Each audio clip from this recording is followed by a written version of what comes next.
Hi there everybody! Today I would like to make a little video sort of explaining and breaking down the different nuances of bridge. So in a previous video I made talking about the marching exercise, we talked a little bit about engaging your core, hugging your rib cage in, creating this really sort of tight network of muscles around your low back using a shushing sound.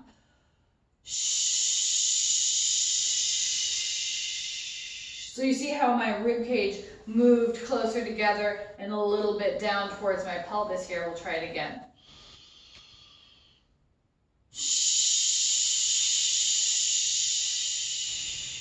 You can try that a couple times, just starting to activate your core muscles.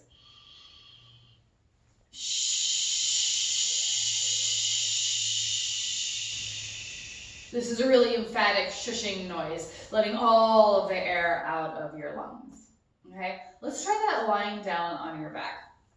So for bridge pose, you're lying down on your back. I recommend not having a blanket or a pillow underneath your neck. You want to make sure that you have lots of space for your spine, your cervical spine.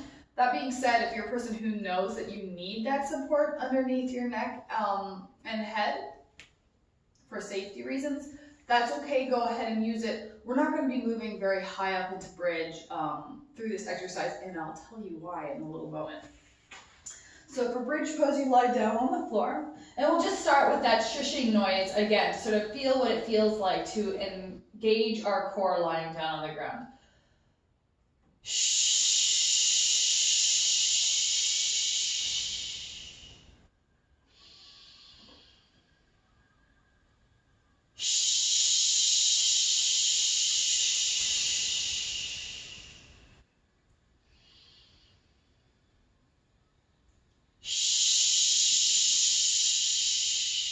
So you might notice as you do that shushing noise, maybe your low back starts to press into the floor. You feel your hips rock towards you. You're starting to do a little bit of a pelvic tuck. So let's actively do a pelvic tuck without doing the shushing noise, just trying to activate that muscle engagements as you exhale, and then let it go as you inhale.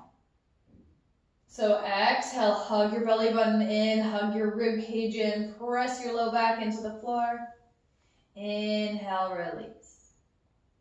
Exhale, hug everything in, and inhale, release. So you see as I inhale,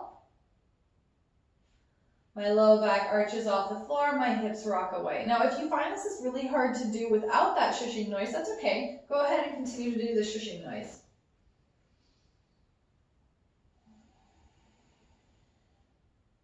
This is just a great way to start warming up your core, warming up your back, warming up your legs to prepare for bridge. So you can take a block here, place it between your thighs, and give it a gentle squeeze. So an active squeeze, but not like you're gonna explode that block, right? So holding onto that block as you exhale, hug your belly button in, hug your rib cage in, press your low back into the floor. As you hold onto that block, you might start to feel a little bit of energy in the back of your legs here. Inhale, release. Exhale, hug everything in. Inhale, release. Now, what is it like to exhale, hug everything in, and stay? And I hear a lot of people talking about, oh, I can't get those deep belly breaths here. That's okay. There's a good time for deep belly breaths, but when we're getting warmed up for a big activity, something athletic maybe, it's okay to breathe in your chest.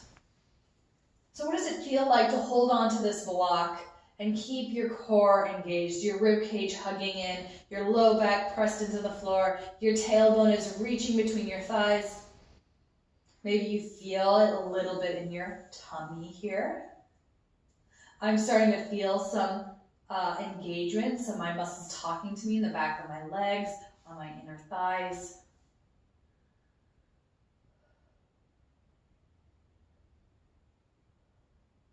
And release. And you can move that block out of the way for the time being and just let your knees kind of rock from side to side, relax.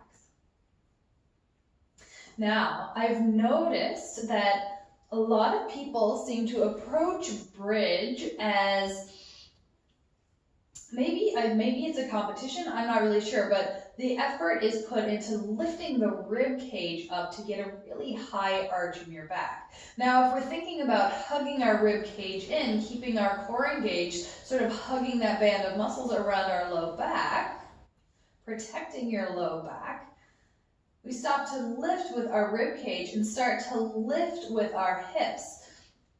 So lifting your hips up, keep your rib cage down low, right? You maybe just start going that far and then lower back down. Okay. Exhale, hug everything in. Stay here as you inhale. Exhale, engage one more time. As you inhale, just lift your hips up off the ground. So you feel that energy in the back of your legs and your glutes. Your rib cage is still resting on the floor. You're still hugging that rib cage in. Okay? Just sort of warming up, getting started with bridge. If you find that when you go through this movement, your knees want to knock in on each other or maybe go out, go ahead and continue to use that block. The block's going to be a great way to stabilize your legs and keep your knees tracking straight. All right, so when you've done this a couple times, you really feel what it feels like to lift with your hips, right? Maybe you start to go a little bit higher, so my rib cage starts to lift off the ground. I've still got a really tight core here. My ribs are pretty close to my pelvis. I'm reaching my tailbone in between my thighs. And then exhale, release. Take a breath in between each one. So you can inhale, relax. Exhale, engage. And then inhale to lift. Using the back of your legs, using your glutes, reaching your hips up. So you're lifting with your pelvis, not your rib cage. And lower back down. So the effort of this pose is in the back of your legs, in your glutes. If you feel like the effort of this pose is in your back is getting tired as you move through bridge, it means you've let go of some of that core engagement in the front, and maybe you take it a step back. Maybe you just practice those pelvic tucks. Maybe you practice the shushing noise, or just practice holding that core engagement and staying. Okay.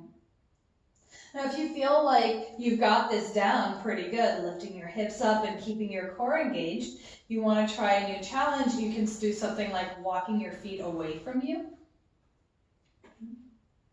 The further you walk your feet away from you, the more effort that will be for the back of your legs. So you might find that you can't lift your hips off the floor as high.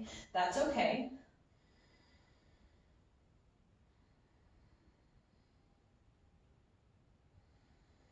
All right, so letting go of that expectation of lifting really high, and instead looking for sensation, the sensation of the pose in the back of your legs, in your glutes, a long lower back. When you're finished, gather your knees in towards your chest, give your legs a little hug, stretching out the muscles in your hips here, and then press your heels up towards the ceiling, stretch out the back of your hamstrings, and you can rub the back of your legs, invite those muscles to relax.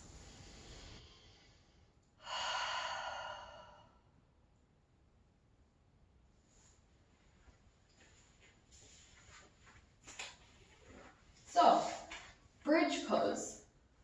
Keeping your core engaged, reach your tailbone in between your thighs. Think about lifting with your pelvis as opposed to lifting with your ribs, keeping your rib cage really hugged in, sort of supporting your low back as you strengthen your hamstrings and glutes. The hamstrings and glutes are a huge part of pelvic floor health and core strength as well. If you have any questions about what I discussed in this video, anything you want clarified, please feel free to leave a comment in the comment section below, and I will happily make another video addressing that question or answer that question with another comment. Thank you. Bye.